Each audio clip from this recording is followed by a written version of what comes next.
Il Fu Mattia Pascal, l'opera più popolare di Luigi Pirandello. Oggi vediamo insieme di che cosa parla, vediamo qual è la trama di quest'opera. Se non hai ancora visto il video sulla vita di Luigi Pirandello, lo trovi qua su e anche in descrizione, perché è un video molto interessante che ti aiuterà a capire chi è questo grande personaggio della narrativa e della produzione teatrale italiana del Novecento. Parliamo adesso di questa opera, il Fu Mattia Pascal. Il protagonista di questa storia ovviamente è Mattia Pascal e la storia comincia all'interno di una biblioteca in una città immaginaria della Liguria, Miragno. Nella prima scena Mattia Pascal comincia a raccontare la sua storia.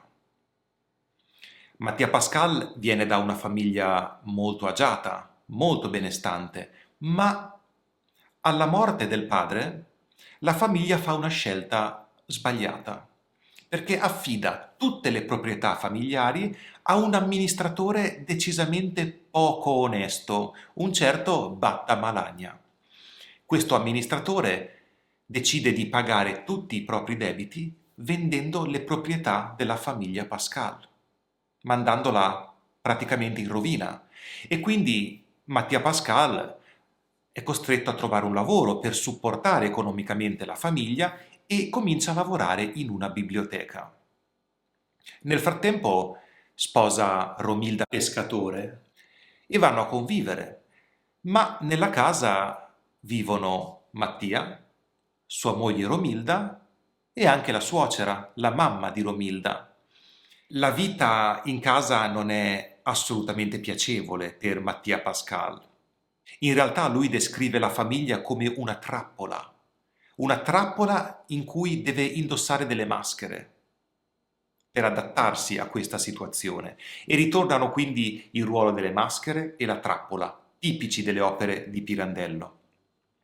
Stanco di questa vita e di questa situazione familiare, Mattia Pascal decide di andarsene. Prende un treno per la Francia, da cui si sarebbe imbarcato per l'America, ma arrivato in Costa Azzurra decide di fare un salto al Casinò di Monte Carlo.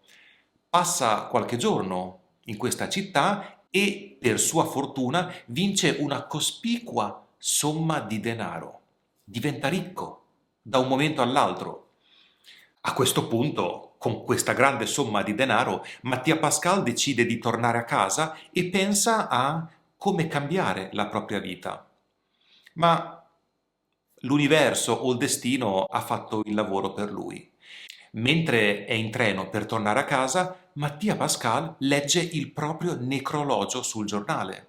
C'è un annuncio in cui comunicano che Mattia Pascal è morto. È stato trovato un cadavere nella sua città e la moglie e la suocera lo hanno riconosciuto, hanno attribuito il cadavere a Mattia Pascal.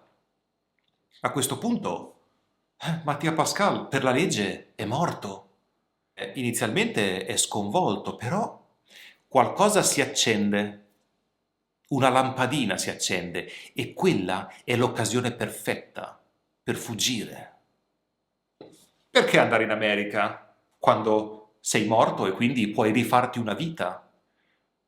Decide di cambiare nome in Adriano Meis, butta via la fede, l'anello di matrimonio, si opera a un occhio strabico, cambia pettinatura, si taglia la barba, è una persona nuova, con una vita nuova e un nome nuovo.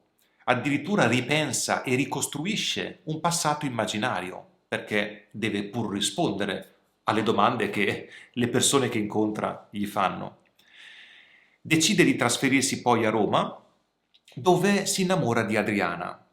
Però Adriano Meis, che è il nome nuovo del personaggio, si rende conto che è difficile portare avanti questa messa in scena, perché è fuggito dalle maschere sociali della sua città e della sua famiglia, ma ne sta indossando un'altra, perché deve inventarsi storie del suo passato, deve inventarsi un'identità. E quindi è difficile mantenere questo ruolo sempre. Di fronte alle domande delle persone sul suo passato è sempre sotto pressione perché deve escogitare e trovare delle risposte inventate a queste domande. Durante la storia Adriano Meis si innamora di questa ragazza, Adriana, e durante una seduta spiritica la bacia. Lui vorrebbe sposarla, ma non può, perché Adriano Meis, per la legge, non esiste. È un morto che vive o è un vivo che è morto? E non riuscendo più a gestire questa situazione, decide di fingere un suicidio. Quindi finge di morire. È morto Mattia Pascal ed è morto anche Adriano Meis. È morto per tutti. Privo di un'identità e non sapendo che cosa fare, decide di tornare nel suo paese, in Liguria, ma qui trova sua moglie Romilda sposata con Pomino, da cui ha avuto anche una figlia. Fa qualche giro intorno al villaggio, ma nessuno si accorge di lui. Dopotutto, nessuno conosceva Adriano Meis, tutti conoscevano Mattia Pascal, ma Mattia Pascal è morto da molto tempo. Ogni tanto va al cimitero per lasciare qualche fiore di fronte alla sua tomba. Ed è questa la storia di una persona che è morta 2 volte e non ha mai più trovato la sua identità.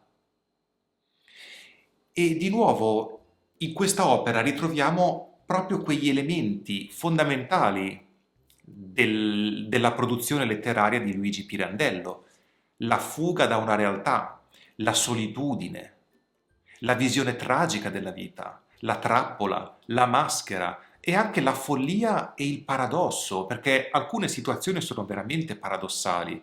Una persona che è viva ma in realtà è morta, che muore ancora ma in realtà è ancora vivo.